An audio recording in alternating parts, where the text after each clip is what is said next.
करते हैं। दिल्ली में यमुना का पानी जो है वो जहरीली है या फिर दिल्ली की सियासत जहरीली हो गई है, ये बड़ा सवाल बन गया है, क्योंकि अरविंद केजरीवाल ने आरोप लगाए, उसके बदले आरोपी को बौछार आ गई। कौन सच बोल रहा है, कौन झूठ, ये पता लगाना मुश्किल हो गया है। लेकिन इसी बीच अरविंद केजरीवाल को चुनाव आयोग ने दोबारा नोटिस भेजा और 5 सवालों के जवाब मांगे और इनका जवाब अरविंद केजरीवाल को आज सुबह 11 बजे तक देना है। रिपोर्ट आप सबको दिखाते हैं।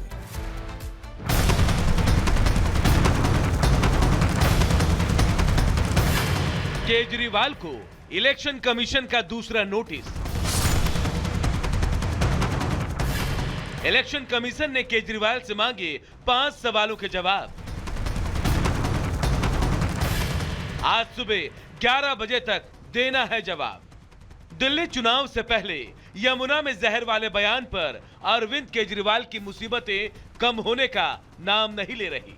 चुनाव आयोग ने इस मामले पर आपके चीफ केजरीवाल को 3 दिन में दूसरा नोटिस जारी कर 5 सवालों का जवाब मांगा है। केजरीवाल को आज सुबह 11 बजे तक चुनाव आयोग को अपना जवाब सौंपना है। केजरीवाल से इसी के सवाल। हरियाणा सरकार ने यमुना नदी में किस प्रकार का जहर मिलाया, इस जहर की मात्रा, प्रकृति और इसे पहचानने की विधि का क्या प्रमाण है जिससे नरसंहार हो सकता था, जहर कहां पर पाया गया था, दिल्ली जल बोर्ड के किन इंजीनियरों ने इसे कहां और कैसे पहचाना, इंजीनियरों ने जहरीले पानी को दिल्ली में प्रवेश करने से रोकने के लिए कौन सा तरीका अपनाया। यमुना में जहर को लेकर केजरीवाल के आरोपों पर चुनाव आयोग ने केजरीवाल को नोटिस जारी कर इस मामले में जवाब मांगा था, जिस पर केजरीवाल ने पहला जवाब दाखिल किया। अब इलेक्शन कमीशन ने दोबारा केजरीवाल से जवाब मांगा है, जिस पर बीजेपी एक बार फिर केजरीवाल पर हमलावर हो गई है। खास करके यमुना के पानी को लेकर जिस प्रकार की भ्रांति फैलाई गई है कि जहर मिलाया उसमें हरियाणा की सरकार ने, आप इसको एक बड़े परिप्रेक्ष्य में देखने की भी कोशिश करिए। कहीं न कहीं एक तुष्टीकरण की राजनीति अरविंद केजरीवाल हमेशा से करते आए हैं। कहीं न कहीं अरविंद केजरीवाल जी की कोशिश सनातन के खिलाफ भी रही है और वो पूर्व में भी रहा है। बहरहाल केजरीवाल अब चुनाव आयोग को क्या जवाब और प्रमाण देंगे, ये तो वही बताएंगे। लेकिन दिल्ली के चुनावी माहौल में यमुना में जहर वाला मुद्दा जोर शोर से उठ रहा है और चुनावी माहौल में यह मुद्दा जीत हार का कारण भी बन सकता है। Bureau report, Republic Bharat. तो दर्शकों, दिल्ली में विधानसभा चुनाव बहुत नजदीक है। अब ऐसे में बीजेपी आम आदमी पार्टी पर जबरदस्त हमलावर है, क्योंकि 10 साल से दिल्ली की सत्ता में काबिज आम आदमी पार्टी और इसे कैसे दिल्ली से उखाड़ फेंका जाए, इसके चलते बीजेपी के तमाम बड़े नेता उस वक्त आपको ग्राउंड पर रैलियां करते हुए नजर आएंगे। और इसी कड़ी में अमित शाह और जेपी नड्डा ने अरविंद केजरीवाल की सरकार पर जमकर हमला बोला है। रिपोर्ट आपको दिखाते हैं।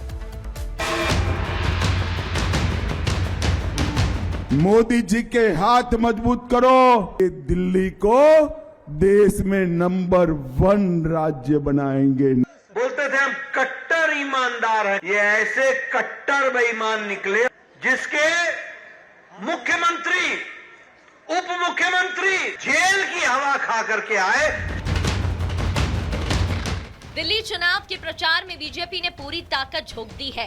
बीजेपी के चाणक्य अमित शाह और बीजेपी अध्यक्ष जेपी नड्डा ने गुरुवार को दिल्ली में तूफानी जनसभाएं की। शाह ने दिल्ली वासियों से वादा किया कि अगर वो बीजेपी सरकार बनाएंगे, दिल्ली दुनिया की सबसे अच्छी राजधानी बनेगी। मोदी जी के हाथ मजबूत करो, डबल इंजन की सरकार बनाओ, हम कोई बहाना नहीं बताएंगे और ये दिल्ली को देश में नंबर 1 राज्य बनाएंगे, नंबर 1 राज्य। चुनाव प्रचार में बीजेपी केजरीवाल के उन वादों की बात कर रही है जिनसे वो बाद में पलट गए या पूरे नहीं कर पाए। घोटालों को दिल्ली वासियों के सामने लाकर आपको बेनकाब करने का दावा कर रही है। शाह ने आरोप लगाया कि आप सरकार ने दिल्ली में 28,400 करोड़ का जल बोर्ड घोटाला, 5,400 करोड़ का राशन घोटाला, 4,500 करोड़ का डीटीसी बस खरीद घोटाला, 1,300 करोड़ का क्लासरूम घोटाला, 500 करोड़ पैनिक बटन का घोटाला किया, 571 करोड़ का सीसीटीवी का घोटाला भी किया। जिस घोटाले में केजरीवाल जेल गए, चुनावी मन से भला उसका जिक्र कैसे ना होता। शाह ने कहा कि दिल्ली को शराब मुक्त बनाने का वादा करने वाले केजरीवाल ने स्कूल, मंदिर और गुरुद्वारे के पास शराब की दुकानें खोलकर उसमें भी घोटाला कर डाला। उन्होंने कहा था रिहायशी इलाकों में हम शराब की दुकान बंद करेंगे। अरे केजरीवाल जी, रिहायशी इलाके छोड़िए, आपने तो स्कूल और मंदिर के पास भी शराब की दुकानें खोलने का काम किया। हजारों करोड़ का शराब का घोटाला किया और आज स्थिति ये आ गई है कि वो जहां जहां जाते हैं लोगों को इंसान की जगह शराब की बोतल दिखाई पड़ती है, शराब की बोतल दिखाई पड़ती है।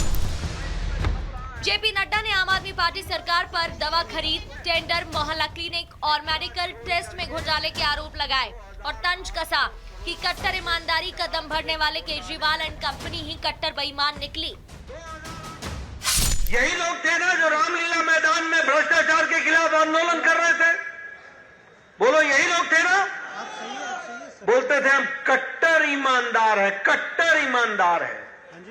ये ऐसे कट्टर बेईमान निकले और ऐसी कट्टर बेईमान सरकार निकली जिसके मुख्यमंत्री, उप मुख्यमंत्री, उनके मंत्री और उनके 5 विधायक जेल की हवा खा करके आए, जेल की हवा खा करके आए।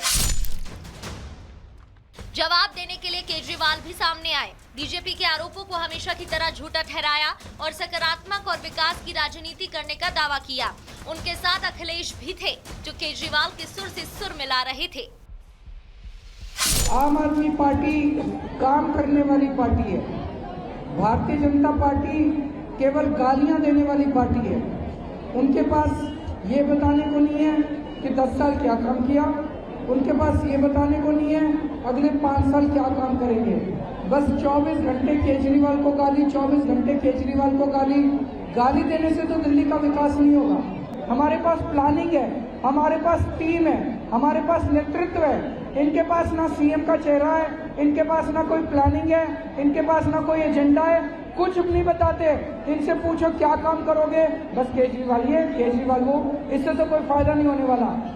भारतीय जनता पार्टी को यह स्वीकार कर लेना चाहिए कि देश में नकारात्मक राजनीति नहीं चल सकती है।